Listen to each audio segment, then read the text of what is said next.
Boa noite, irmãos, graça e paz do Senhor a cada um de vocês, amém? E também a todos que estão participando conosco à distância, por meio dos canais oficiais da IP Tambaú. Sejam todos bem-vindos e esperamos em breve tê-los aqui também conosco em algum dos nossos cultos. Queridos, se você está aqui nessa igreja desde o começo, a essa altura, você já deve ter participado de pelo menos 552 Santas Ceias. São 23 anos, vezes 12, vezes 2 vezes ao mês, dá 552.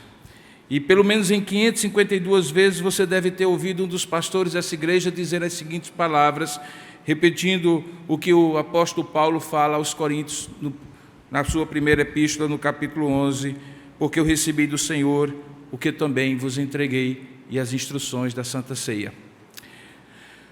Num grau desse de repetição, uma das coisas que mais comumente acontece é que a gente encare qualquer coisa, inclusive algo tão importante quanto a ceia do Senhor, como apenas uma repetição de gestos, de palavras e de rituais.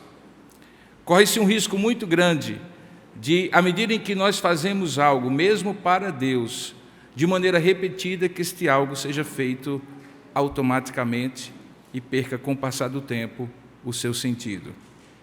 Há um aspecto em particular da Santa Ceia, que sem dúvida alguma, mesmo por mais que nós leiamos as palavras e enfatizemos, elas podem não expressar a seriedade do que nós iremos fazer após a mensagem, quando participaremos de mais uma Eucaristia, de mais um memorial, de um meio de graça como esse. Por isso eu gostaria de chamar a sua atenção, nesta ocasião, para um aspecto da Santa Ceia. E esse aspecto é uma das marcas características da verdadeira igreja. Os reformadores, quando tiveram que estabelecer diferenciais do que era a igreja verdadeira, para com aquela situação medieval em que eles se encontravam, com muitas deturpações da essência da igreja, eles chegaram à conclusão que pelo menos 3 sinais devem existir para que uma igreja seja considerada uma igreja verdadeira. O primeiro desses sinais era a fiel exposição da palavra de Deus. O segundo era a ministração sistemática e também fiel dos 2 únicos sacramentos que Jesus Cristo deixou na terra, o batismo e a Santa Ceia. E o terceiro, ligado a essas 2 verdades, era o exercício fiel da disciplina do Senhor. E é justamente sobre Santa Ceia como o momento em que eu posso me autodisciplinar para não ser disciplinado pelo Senhor, que eu gostaria de chamar a sua atenção para que das próximas 552 vezes que você participar da ceia, esse aspecto em particular pese no seu coração na forma de reverência e temor ao Senhor, dada a seriedade do que nós vamos fazer daqui a pouco. Portanto, eu convido você a abrir a palavra de Deus na primeira carta que Paulo escreve aos Coríntios, no capítulo 11, e particularmente nós vamos ler a partir do verso 17, para que tenhamos uma visão geral da instrução que Paulo traz para aquela igreja em Corinto, que tinha entre um dos seus problemas justamente a maneira como, de maneira automática e casual e irreverente, celebravam a ceia do Senhor. Veja o que é que diz 1 Coríntios, capítulo 11, a partir do verso de número 17, que tem como título na minha Bíblia, Instruções quanto à ceia do Senhor, quanto à celebração da ceia do Senhor. Diz assim a palavra de Deus: nisto, porém, que vos prescrevo, não vos louvo. Porquanto vos ajuntais não para melhor, e sim para pior. Porque, antes de tudo, estou informado, haver divisões entre vós, quando vos reunis na igreja. E eu, em parte, o creio.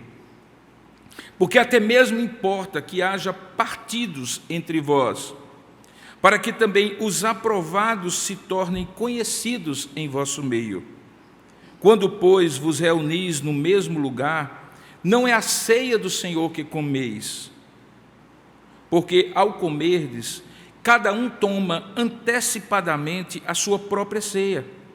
E há quem tenha fome, ao passo que há também quem se embriague. Que tendes, porventura? Não tendes, porventura, casas onde comer e beber? Ou menosprezais a igreja de Deus e envergonhais os que nada têm? O que eu vos direi?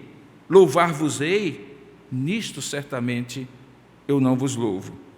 Porque eu recebi do Senhor o que eu também vos entreguei, que o Senhor Jesus, na noite em que foi traído, tomou o pão, e tendo dado graças, o partiu e disse: isto é o meu corpo, que é dado por vós, fazei isto em memória de mim.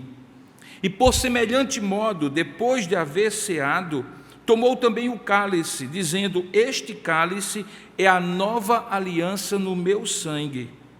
Fazei isto todas as vezes que eu beberdes, em memória de mim. Porque todas as vezes que comerdes este pão e beberdes do cálice, anunciais a morte do Senhor até que ele venha. Por isso, aquele que comer o pão ou beber o cálice do Senhor indignamente, será réu do corpo e do sangue do Senhor.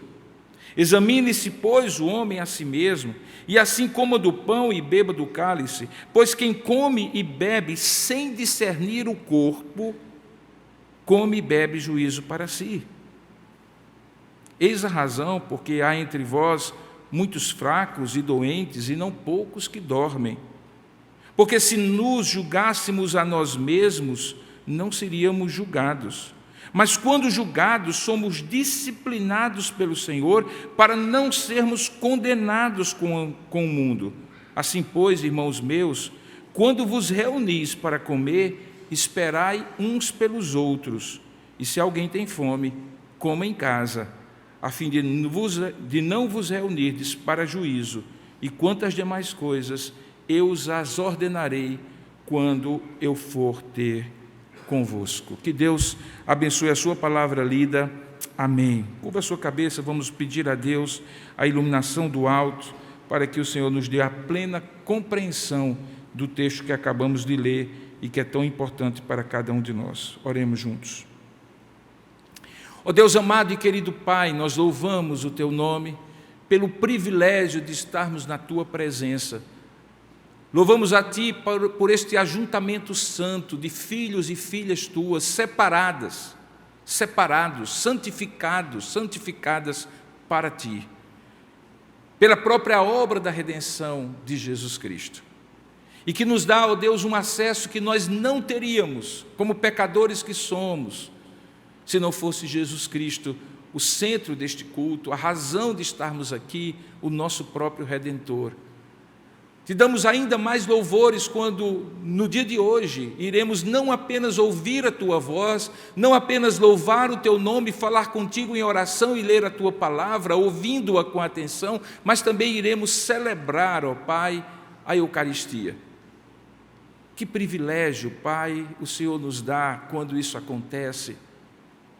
E é por isso, ó Pai, que ao expor a instrução do Senhor, especialmente sobre isso, nós te pedimos que o Senhor alargue o nosso entendimento, a nossa compreensão, para que a mensagem que o Senhor tem para cada um de nós e que tem a ver com santidade e disciplina, possa nos trazer, ao invés de peso, aquela alegria de sermos cuidados, porque Tu, como Pai, disciplinas a quem Tu amas, para que andamos reto e santo e puro, como Tu és santo, reto e puro.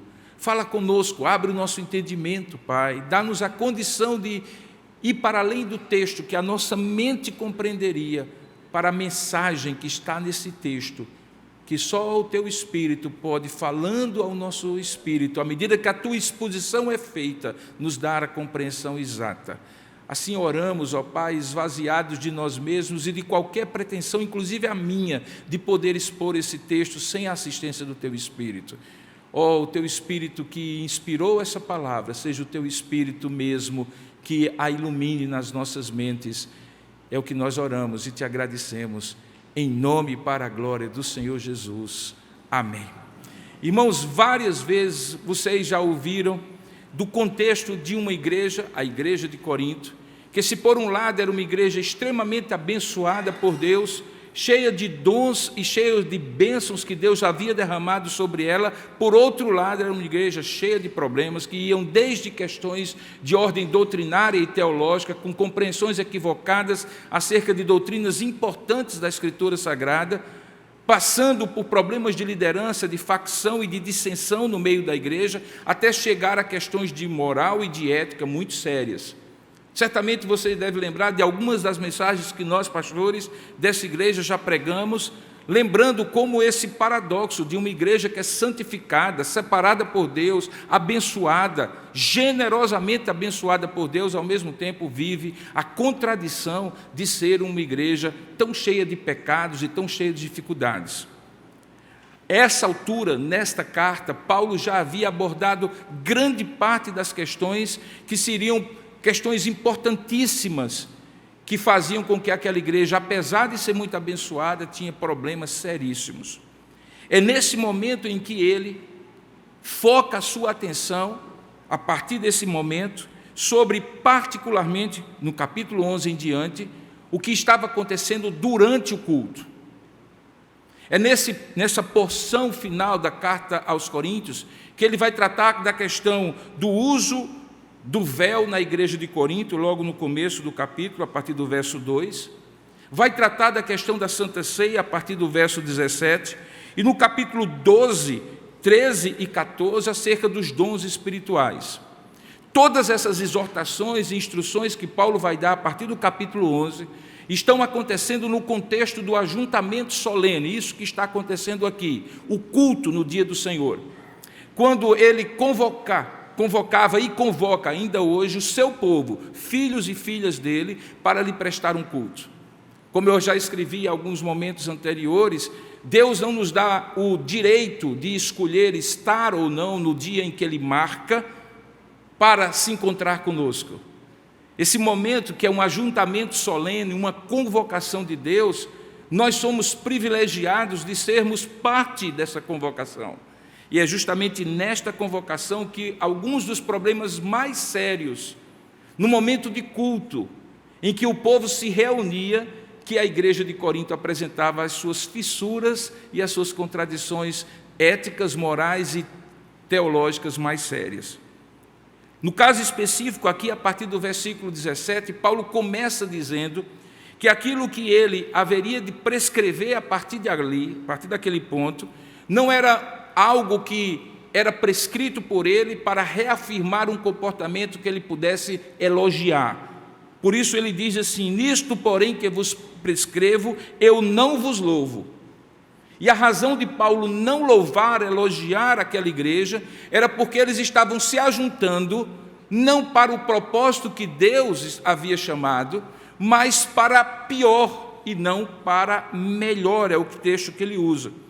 E ele então começa a descrever o que estava acontecendo, que fazia um ajuntamento santo, de um Deus santo, para a edificação do seu povo, para o louvor da sua glória, está se tornando em algo que não era para melhor, mas para pior. Ele trata inicialmente daquelas divisões que refletiam-se no culto. E é curioso, porque ele já havia tratado desse assunto logo no começo da carta. Mas agora ele coloca algo muito interessante, é que as divisões da igreja, fora do momento de culto, se refletem no momento de culto. E é exatamente isso que ele está dizendo. Que no momento de culto, aqueles que diziam eu sou de Paulo, eu sou de Apolo, eu sou de Cefas, não conseguiam adorar a Deus em unidade. E o culto é uma adoração em unidade. É diferente do meu culto pessoal, do meu culto doméstico ou familiar. É diferente das minhas devoções como pessoa e como família. Por isso Deus prescreve coisas que devem acontecer e maneiras como devem ser feitas as ocasiões do culto. Aquilo que a gente chama de princípios de culto são muito importantes, porque Deus não nos dá a liberdade de adorá-lo como nós quisermos, imaginando a nossa mente uma maneira de adorá-lo ou de agradá-lo. Deus prescreve, como fez no Antigo Testamento, no Novo Testamento, o que precisa haver como elemento essencial do culto. E o que pode, eventualmente, mediante as circunstâncias, também acontecer, embora não seja necessário que aconteça. É nesse aspecto que ele diz que quando o povo de Deus se reunia, as divisões externas acabavam se refletindo naquilo que era o que deveria acontecer como essência do culto que nós oferecemos a Deus, que é estarmos juntos para adorar a Deus como um só povo, um só rebanho, diante de um só Deus. Depois de ele superar essa discussão, mostrando que um dos motivos, e o primeiro deles, para que não houvesse um comportamento elogiável da parte dele em relação àquela igreja, era justamente que esses partidos que havia entre eles, embora fossem indesejáveis, acabavam cumprindo uma função. E é curioso, porque mais uma vez nós encontramos um exemplo de coisas que Deus permite que eventualmente aconteça, fruto do nosso pecado, da nossa desobediência, mas consegue fazer com que, por intermédio da sua providência e da sua soberana vontade, mesmo quando nós estragamos a receita, o bolo que sai ao final seja saboroso. O texto diz aqui no versículo 19, que ele diz assim: até mesmo importa que haja partido entre vós, e não porque é bom que haja partidos, mas para que também os aprovados se tornem conhecidos em vosso meio.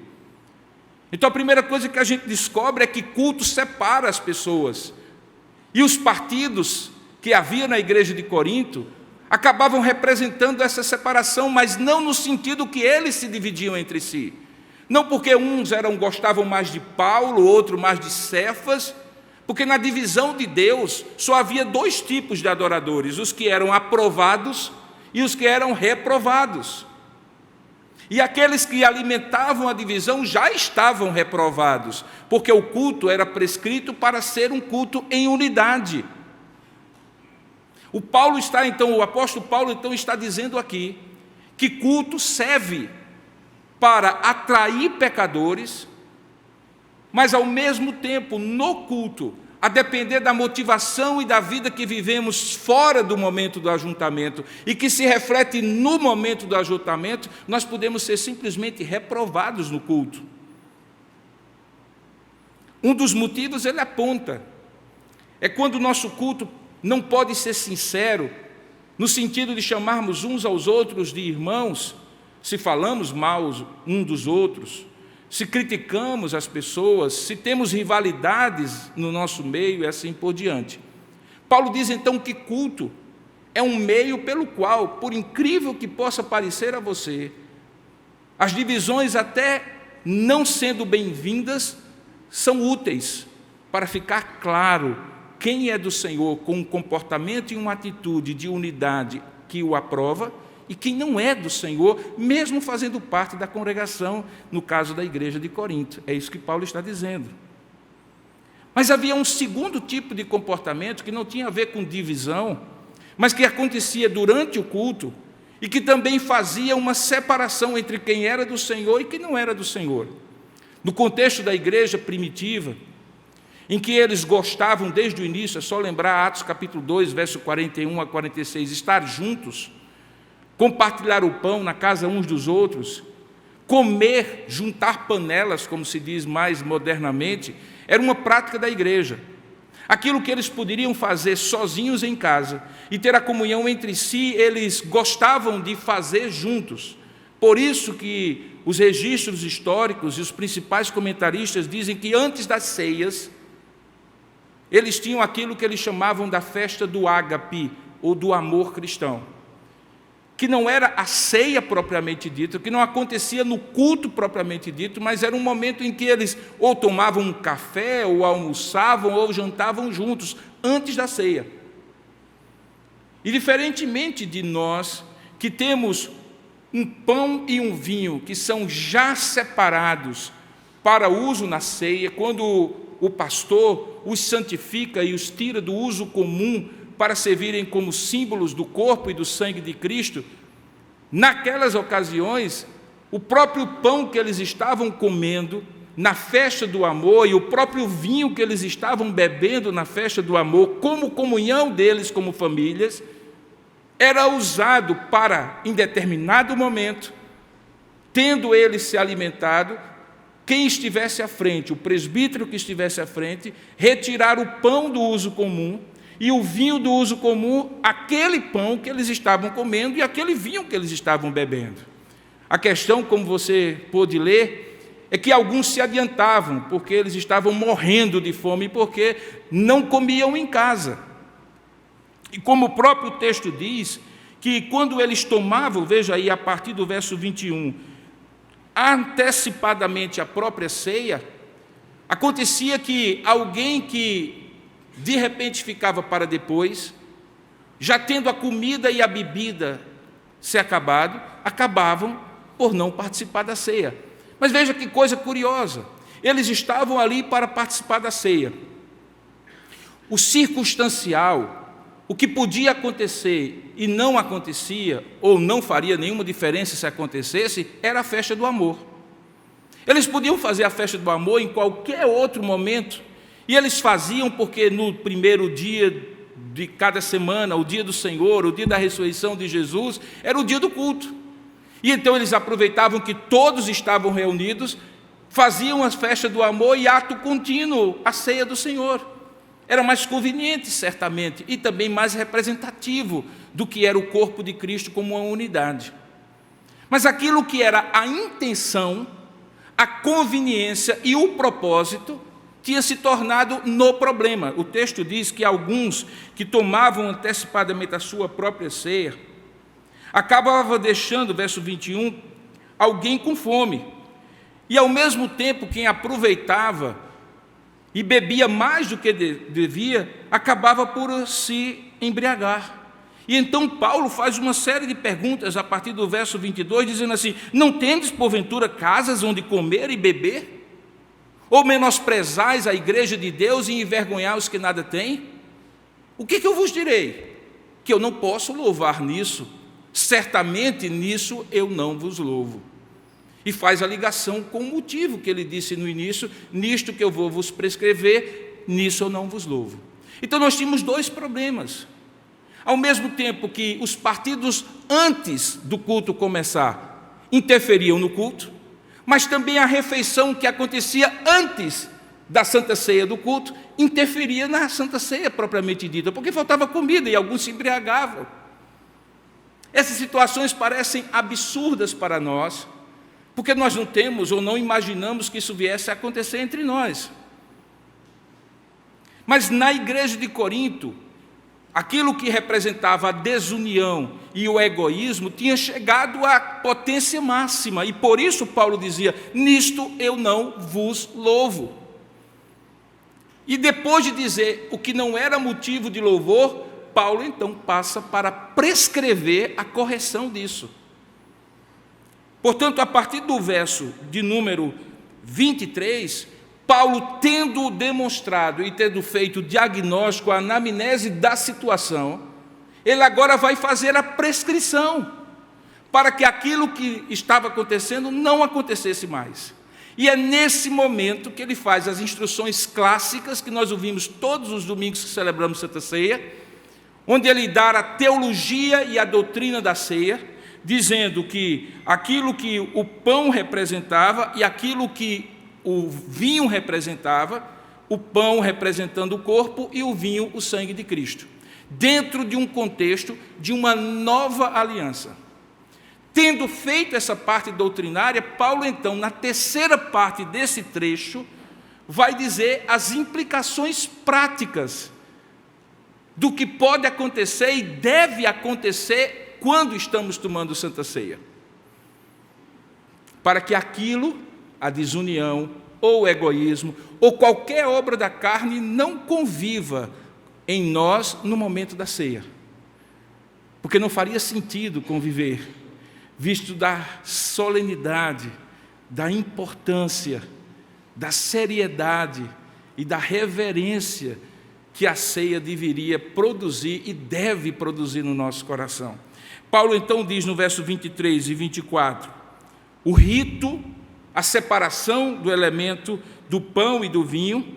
Depois do versículo 25, fala sobre o cálice mostrando que esse cálice representava a nova aliança no sangue, e repete que isto, tanto o pão como o vinho, era um memorial, ou seja, era algo que relembraria a quem quer que seja, em qualquer tempo e lugar, o que Jesus fez naquela última ceia, em que ele ressignificou a Páscoa com discípulos judeus, sendo ele mesmo judeu, e deu o verdadeiro sentido, o pleno sentido da Páscoa, que é o fato de que o cordeiro que morreu desde aquela época, quando eles saíram do Egito, e que era celebrado todo ano, na verdade, era Jesus, prefigurado, o Cordeiro de Deus que tira o pecado do mundo.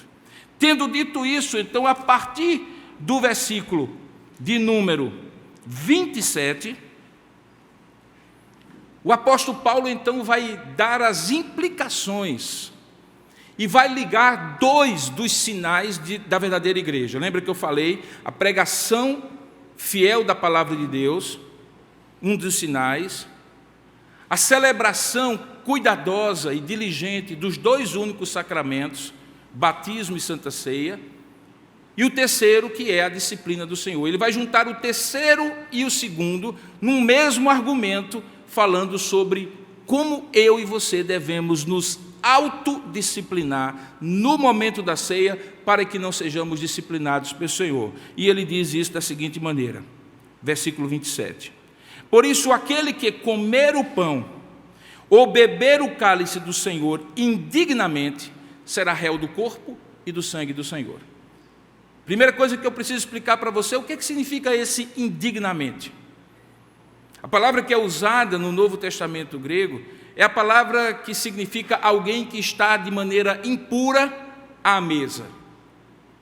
Poderia ser traduzida como alguém que comer ou beber do cálice do Senhor impuramente, se houvesse esse advérbio. Ou seja, alguém que tem uma intenção, uma atitude e um propósito que não são condignos, alinhados com aquilo que está acontecendo. E ele liga esse indignamente ao fato de que, ao fazer isso, será réu do corpo e do sangue do Senhor. Depois ele vai explicar que esse se tornar réu do corpo e do sangue do Senhor tem a ver com o fato de não discernir o corpo. Veja aí o que é que diz no verso de número 29. Pois quem come e bebe, novamente o mesmo preâmbulo, sem discernir o corpo, come e bebe juízo para si. Então, juntando as duas verdades, indignamente significa ter uma atitude, uma intenção e um propósito impuros que não fazem a pessoa perceber, discernir, compreender o que aquele pão e aquele vinho significam. É quando a ceia se torna só um pedacinho de pão, e é quando o cálice se torna apenas um pouquinho de vinho ou de suco de uva. Ou, em outras palavras, quando aquilo perde o significado mais profundo e se torna um ritual, que mecanicamente, pelo menos durante 23 anos dessa igreja, 552 vezes foram repetidos. E que todos nós, eu que celebro, os presbíteros que participam da distribuição, os outros pastores que já passaram e os que estão, que celebram, e você que é membro, podemos incorrer no equívoco de dizer, é só a Santa Ceia, um pedacinho de pão, um pouquinho de vinho. E sem discernir o corpo e o que isso significa, não de maneira mística, nem de maneira assim, simbolicamente, como a gente eventualmente tem na concepção católico-romana da Santa Ceia, da Eucaristia, de que aquele pão se transforma, a chamada transubstanciação, que é uma maneira mística e que não tem base bíblica para ser compreendida assim. Mas ao mesmo tempo que não somos místicos nem ritualistas, que acreditamos que um pão se pode transformar no próprio corpo e que o vinho pode se transformar no mesmo sangue do Cristo, também podemos incorrer no sentido de subestimar ou menosprezar, já que ele não se transforma no corpo, já que ele não se transforma no vinho, então é só um pãozinho, é só um vinhozinho, sem compreender a profundidade do que Deus está nos permitindo participar, queridos irmãos. Nenhum de nós sequer teria direito de entrar nessa igreja, de ser convocado para um ajuntamento com um Deus santo, santo e santo, e cuja glória enche toda a terra. Pelo sangue este que o vinho representa, e pelo corpo dilacerado na cruz, que o pão representa, Deus nos deu acesso à sua presença. O escritor aos Hebreus diz que pelo novo e vivo caminho que ele conquistou no seu corpo, o corpo de Cristo, ensanguentado e dilacerado na cruz, é a avenida larga, embora estreito seja o caminho do discipulado, largo no sentido que não tem impedimento, pelo qual todos nós, ou pela qual todos nós podemos entrar, sem detenças, sem obstáculos, sem nenhum pedágio, a não ser a graça que Deus nos concede. Isso que nós experimentamos individualmente, espiritualmente, quando Jesus Cristo nos alcança pela sua graça, é relembrado e celebrado num pão e no vinho. E quando eu tomo este pão e este vinho de maneira absurdamente irreverente, como se fosse só um pão e só um vinho, é como se eu voltasse no tempo para aquele dia e aquela hora em que eu e você fomos alcançados pela graça e fizéssemos pouco caso de tão grande salvação. Os irmãos estão compreendendo o que Paulo está dizendo? Quando nós celebramos a ceia, Deus nos dá o direito de voltar e relembrar aquele dia 11 de agosto de 1980, no meu caso, e a data que for no seu caso, em que você compreendeu o sacrifício de Cristo, em que Jesus Cristo redimiu e regenerou a sua alma, lhe tornou filho ou filha de Deus, lhe adotou como filho e filha de Deus, se uniu com você, lhe deu o Espírito Santo para habitar em você em uma vida eterna. De modo que quando eu celebro a Santa Ceia, eu devo lembrar de tudo isso. O em memória de mim não é apenas em memória da primeira ceia que ele celebrou. É em memória de mim do que eu fiz na sua vida em particular. E como é que eu posso participar dessa ceia, achando que aquele momento sublime em que um pecador foi aceito na presença de Deus Santo por causa do sangue do Cordeiro é qualquer coisa, é qualquer pão, é qualquer vinho? Não posso. Por isso ele diz assim, olha, quem come, verso 29, e bebe sem discernir este corpo, que é o próprio corpo de Cristo, no qual todos nós fomos juntados, cujo cabeça é Cristo, na experiência de cada um de nós, no tempo e na história de cada um de nós, mas eternamente no mesmo ato, o ato da salvação. Quem faz isso sem discernir esse pão e esse vinho, esse corpo e esse sangue, traz juízo para si. Que juízo seria esse? Certamente não é a perda da salvação, porque as obras de Deus, os dons de Deus e a vocação de Deus são irrevogáveis. Nada que eu possa fazer anulará a obra que Cristo fez plenamente e perfeitamente no Calvário. Ele explica qual é o juízo. Veja lá na frente, ele diz assim: eis a razão, verso 30, porque há entre vós muitos fracos e doentes, e não poucos que dormem. Paulo propositadamente usa termos que tanto podem ser compreendidos literalmente como metaforicamente. Literalmente é fracos mesmo. Doentes é doentes mesmo. E poucos que dormem, não poucos que dormem, representa morte. Muitos que morreram.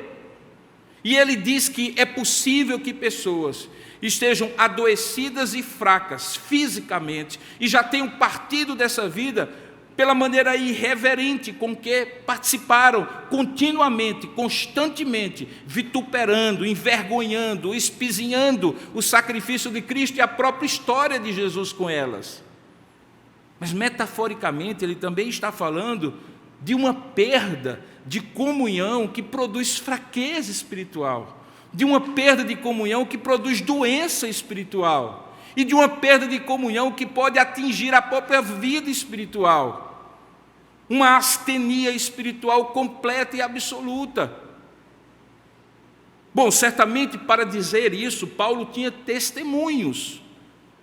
E ele apontava dentro da igreja de Corinto alguns exemplos disso, porque, veja, ele diz assim: eis a razão porque há entre vós. Portanto, ele sabia que havia entre eles gente que estava por essa situação. E ele diz, com a autoridade de um servo de Deus e de um apóstolo do Senhor, que a razão para que esses sinais de fraqueza, de doença e de morte espiritual estivessem presentes na igreja de Corinto, decorria da maneira irreverente com que eles ceavam e participavam da Eucaristia. Qual é a solução que ele dá para isso? A solução é a autodisciplina, irmãos. A disciplina que você faz por você mesmo, quando convencido por Deus do seu erro. Olha o que ele diz. Ele vai dizendo assim: porque se nos julgássemos a nós mesmos, nós não seríamos julgados. E aqui está implícito, não seríamos julgados por Deus, obviamente. Mas quando somos julgados, obviamente, por nós mesmos, nós somos disciplinados pelo Senhor. E isso Deus faz para nos livrar da condenação do mundo, ou com o mundo. Aqui Paulo está estabelecendo duas diferenças muito importantes, irmãos. É que os filhos de Deus não recebem juízo de Deus, porque o juízo de Deus que estaria sobre eles e que está naqueles que não creem em Cristo e que vivem no mundo, estão imersos no mundo e nos valores do mundo e na rebelião do mundo contra Deus, esse juízo que também estava sobre mim, ele imputou a Cristo. E uma vez tendo imputado a Cristo, não há sobra para mim, a pena foi paga, a culpa foi estabelecida, e portanto eu não recebo o juízo de Deus, mesmo quando coisas ruins acontecem comigo, mesmo quando coisas semelhantemente ruins acontecem comigo, à semelhança, se eu puder ser redundante, de outros. O que para o crente é disciplina, para o ímpio é juízo. Mas ele fala de algo mais profundo. É que antes que Deus mesmo discipline o seu servo, ele pode discernir, diz o texto, que ele pode entender. O texto aqui diz: porque se nos julgássemos a nós mesmos, no verso de número 31, nós não seríamos julgados implicitamente por Deus. E como é que nós fazemos isso, irmãos? Nós já estamos fazendo isso, diga-se de passagem. Quando o seu pastor está expondo essa palavra, a expectativa dele é que você faça um exame rápido e diga assim: gente, eu estou errando. Talvez não as 552 vezes que eu já participei da ceia nessa igreja, mas mais recentemente, provavelmente, pelo costume de participar. Ou hoje eu cheguei aqui com uma atitude leve, livre e solta, de que eu não estou diante do Deus Todo-Poderoso e Santo, e que estará representado simbolicamente neste corpo, que é o pão, e neste sangue, que é o vinho. É óbvio que não sou somente eu, porque eu não posso ser uma voz continuamente presente, fisicamente e altissonante no seu ouvido, 24 horas por dia. Mas eu creio piamente que à medida em que você conhece o Senhor e conhece a sua palavra, e dá ouvidos às exortações que lhe são feitas em nome do Senhor Jesus, o Espírito Santo, da mesma maneira que a fé vem pelo ouvir e ouvir a palavra de Deus, o convencimento do pecado, do juízo e da justiça também vem à medida que a palavra de Deus é exposta. A minha expectativa é que a partir de hoje, sim, a partir de hoje, você lembre desse sermão todas as vezes que você tiver culto de ceia. Se você nunca ouviu um sermão lhe exortando a levar isso muito a sério, e não tomar isso como um pãozinho ou como um vinhozinho, a partir de hoje você lembra: rapaz, eu me lembro que teve um domingo que o pastor desceu a pancada, lembrando da seriedade desse momento, porque isso pode lhe livrar. Deixa eu lhe dizer, quem avisa, quem exorta, está lhe prevenindo de males piores. Está dizendo para você: olha, na igreja de Corinto havia pessoas doentes, não poucas que estavam já mortas, e fracas na fé, porque não estavam levando a Santa Ceia a sério, não estavam discernindo o corpo, e quando estavam convencidas de que deveriam fazer, não julgavam a si mesmos e não se autodisciplinavam. Essa questão da autodisciplina na ceia, ela é confundida com uma exclusão, uma autoexclusão. Mas não é isso que o texto diz. O texto diz que nós devemos examinar, verso 28, examine-se, pois, o homem a si mesmo, e assim coma. Não é para se examinar e não comer, é para se examinar e comer. Por quê? Porque uma vez que você se examina e tem o discernimento que lhe caracteriza, de perceber o que pode eventualmente estar lhe tornando culpado diante de Deus, você tem o privilégio, meu irmão, e por isso que você é disciplinado e não julgado, por isso que você recebe disciplina no juízo de Deus, de pedir perdão. E aquele momento que a gente para um pouco para pedir perdão a Deus antes da ceia, que às vezes é rápido demais, é o momento em que você pode sim deixar-se levar pelo Espírito na memória que Ele pode lhe trazer ao conhecimento daquilo que precisa ser consertado, e algumas situações podem acontecer, e eu espero que aconteça. Você pode lembrar, por exemplo, de pecados que você cometeu hoje, no caminho para vir para a igreja, e você pode pedir perdão a Deus por eles. Mas você também pode lembrar de pecados que você já colocou coleirinha e chama de totó, de tão costumeiro que ele é.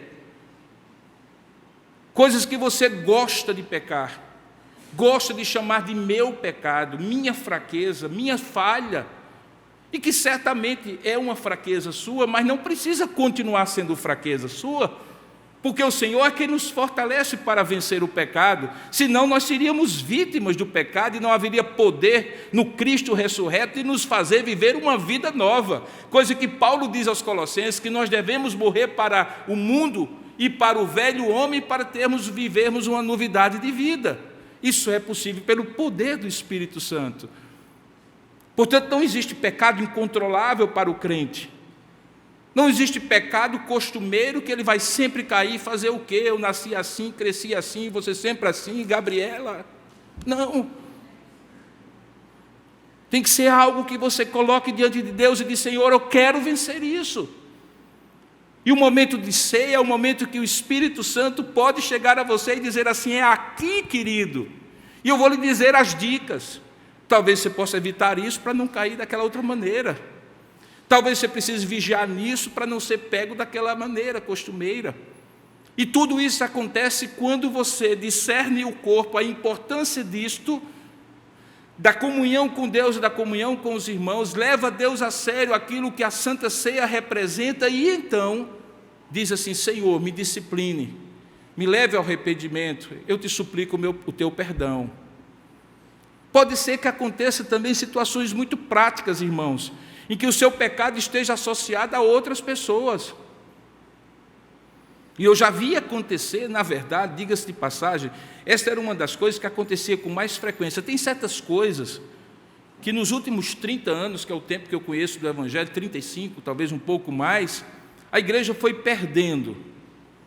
E hoje até a gente brinca. Ontem mesmo eu estava em um determinado lugar e as pessoas estavam brincando sobre a possibilidade de vir para a igreja pela manhã ou vir à noite. E eu me lembrei que houve uma época, que não é muito distante, em que quando a gente queria criticar um irmão, dizia que ele era domingueiro.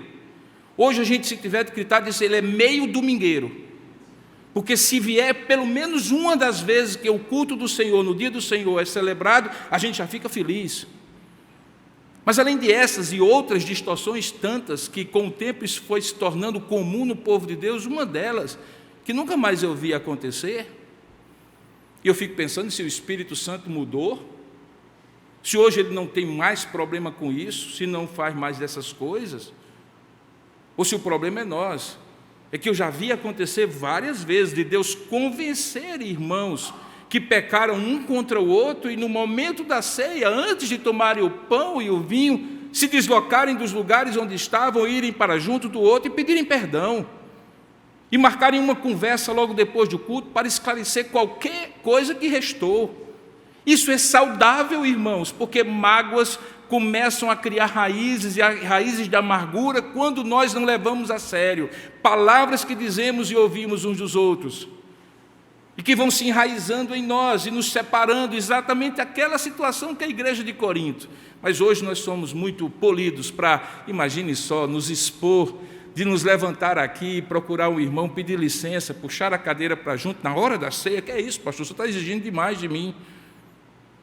Mas a grande pergunta é, porque é menos conveniente você não ficar exposto aos olhos das pessoas, quando deveria ser mais correto que você levasse Deus tão a sério, que pouco importa o que os outros pensassem, desde que você estivesse quites com o Senhor e com o seu irmão em Cristo. Perceba então, irmãos, que esse momento em que nós estamos aqui envolvidos e que em instantes iremos celebrar, é um dos momentos mais sublimes desse ajuntamento solene que Deus nos dá, o privilégio de estar.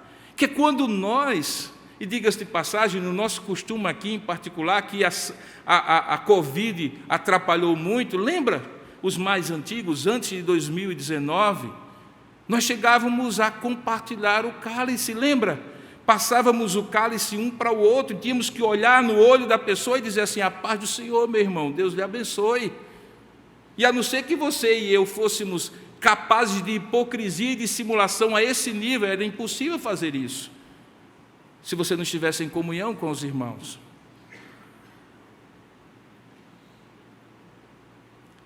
Deus está fazendo tudo isso, irmãos, nos exortando e nos lembrando dessas coisas, porque na disciplina do Senhor há a expressão de amor de Deus para conosco.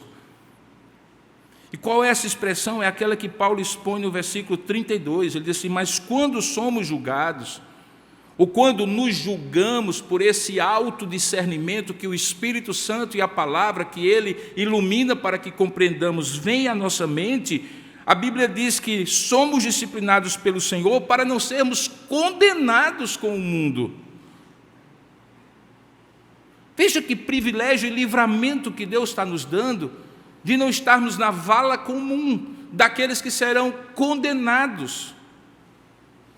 E ele então diz: já que vocês foram retirados das trevas para a luz, foram transportados do império das trevas para o reino do Filho do seu amor, vivam na luz, sendo disciplinados por Deus.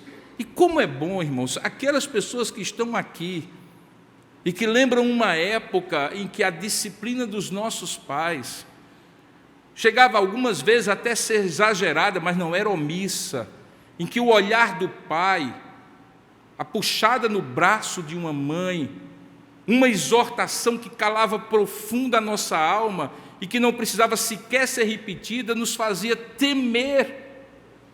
E eu gosto sempre de dizer: aquilo que você não respeita, você não teme; aquilo que você teme, você não ama. E quando você não ama, você não tenta agradar aquela pessoa que você ama. E talvez seja essa grande razão, porque no final dessa sequência, a igreja do Senhor, em pleno século XXI, cada vez menos se dá o trabalho de dizer: o que agrada ao meu Senhor? Como eu posso expressar o meu amor por este Deus que me amou primeiro? Porque eu não estou temendo a este Deus, porque eu não respeitei a este Deus, porque a disciplina do Senhor está ausente daquele discernimento em que eu me julgo para não ser condenado com o mundo. Eu pedi a Deus para que, quando eu pudesse ministrar essa palavra, e cheguei a falar no início dessa ministração, que isso não fosse pesado ao seu coração, que isso trouxesse um peso, sim, de convencimento, mas trouxesse um alívio. Deus está dizendo para mim como é que eu devo fazer, porque foi isso que provavelmente aconteceu naquela igreja. Veja as 3 partes que eu mencionei. Paulo diz o que não louvava e diagnosticou. Paulo explicitou o que era o certo, quando prescreveu sobre a ceia e teológica e doutrinariamente expôs a verdade de Deus para aquele povo. E depois ele prescreveu o remédio. Ora, queridos, somente loucos não vão para os médicos para não descobrir que estão doentes. De vez em quando você encontra uma pessoa, principalmente alguém que tem uma certa ignorância, diz, rapaz, não vou para médico não, porque toda vez que eu vou para o médico eu descubro que eu estou doente. Mas a ideia não é essa? Não é? A ideia não é essa?